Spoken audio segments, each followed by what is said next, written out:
महाराष्ट्र राज्यात मागच्या 3 ते 4 वर्षांपासून चाणक्य कोण असा प्रश्न वारंवार विचारला जात आहे, असा प्रश्न वारंवार उपस्थित केला जात आहे आणि याविषयी प्रत्येक जण आपापल्या पद्धतीने चर्चा करत आहे. महाराष्ट्राच्या राजकारणामध्ये प्रत्येकाचं आपलं मत आहे, प्रत्येकाचं वेगळं मत आहे. याविषयी सविस्तर आजच्या व्हिडिओमध्ये आम्ही मांडणार आहोत. हा व्हिडिओ नक्की पहा आणि खरा चाणक्य कोण हे तुम्हीच ठरवा.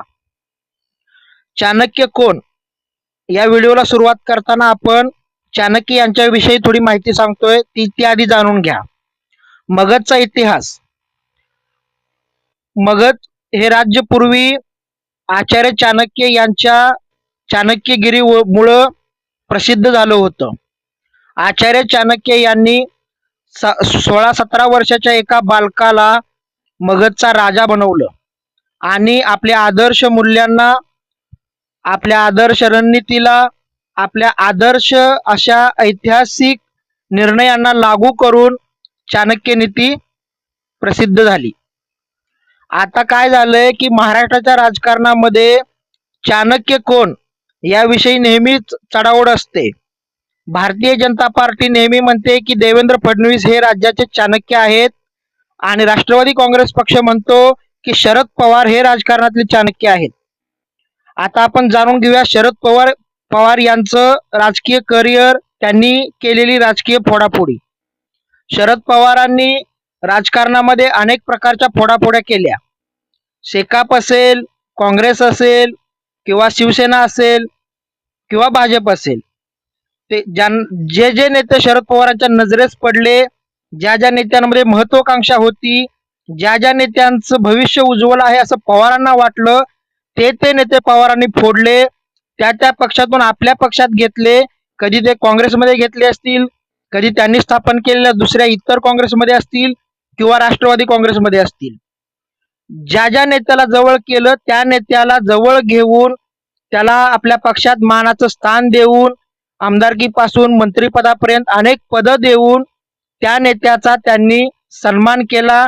त्या नेत्याला आपल्या जवळ ठेवलं आणि महाराष्ट्रामध्ये फोडाफोडीचं राजकारण पवार करतात असा पवारांवरती आरोप लावला गेला, आजही लावला जातोय. आता देवेंद्र फडणवीस यांच्याविषयी जाणून घ्या. 2014 पासून देवेंद्र फडणवीस यांनी राजकारणात फोडाफोडीचं काम सुरू केलं. देशात मोदी लाट सुरू झाल्यानंतर देवेंद्र फडणवीस यांच्या फोडाफोडीचा जोर वाढला. त्यांनी जे नेते फोडले ते काँग्रेसमधले, राष्ट्रवादी काँग्रेसमधले, शिवसेनेमधले आणि इतर पक्षांमध्ये, जसे की स्वाभिमानी शेतकरी संघटना वगैरे. पण फडणवीसांनी कधीही अमुक एक नेता, तमुक एक नेता असं फोडाफोडीचं काम केलं नाही. उलट फडणवीसांनी अख्खे पक्ष फोडले. अख्खे पक्ष फोडताना त्यांनी पक्षातील वरिष्ठ, महत्वाचे, नावाजलेले असे चेहरे घेतले, बहुमताने एकत्र गोळा केले आणि त्या पक्षावरच दावा ठोकला आणि त्या पक्षाचेच तुम्ही मालक आहात हे त्या लोकांच्या डोक्यांमध्ये भरवून त्या पक्षांच्या विरोधात त्यांना उभा केलं.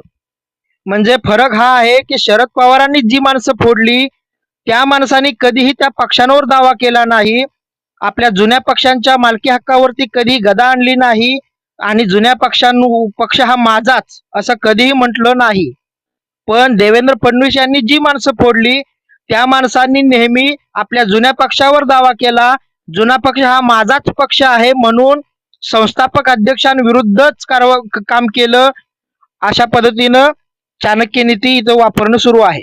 आता जाणून घ्या 1980 ते 2014 पर्यंतचा शरद पवारांचा इतिहास. शरद पवारांनी अनेक नेते फोडले, नामवंत नेते फोडले, जे आजही त्यांच्यासोबत त्यातले काही होते 2023 पर्यंत. आता राष्ट्रवादी फुटली आहे, त्यामुळे छगन भुजबळांसारखी अनेक माणसं पवारांपासून बाजूला गेली आहेत जी त्यांनी फोडली होती. या उलट देवेंद्र फडणवीसांनी 2014 पासून जी फोडाफोडीचं राजकारण केलंय त्यातील सगळीच माणसं आज देवेंद्र फडणवीस यांच्या जवळ आहेत. परंतु यामध्ये एक तफावत अशी आहे की देवेंद्र फडणवीसांनी बाहेरचा माणूस जेव्हा आतमध्ये आणला तेव्हा त्याला त्या पक्षाच्या विरुद्ध बोलायला भाग पाडलं, बोलायला लावलं. तसं पवारांनी केलेलं नाही. अशी अनेक उदाहरणं आहेत, एकांत अपवाद असेल. आता आपण बोलूया चाणक्य कसा असावा.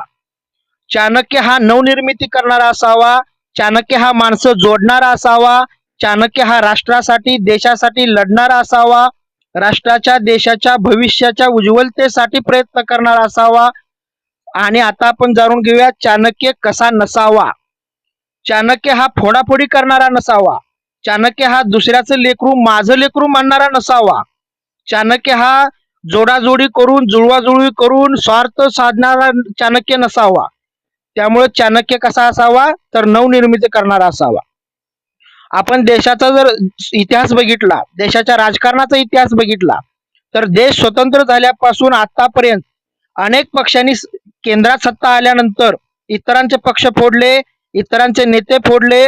पण एक लक्षात घेण्यासारखी बाब अशी आहे की कुणीही त्या पक्षावरती दावा ठोकायला सांगितलं नाही.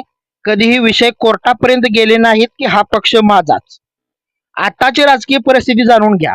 आताची राजकीय परिस्थिती अशी आहे की फोडलेला नेता पक्षावर दावा करतो आणि सगळं राजकारण गढूळ करून सोडतो.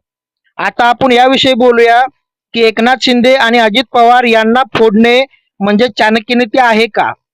तर वैचारिक दृष्टिकोनातून पाहिलं तर अजिबात नाही.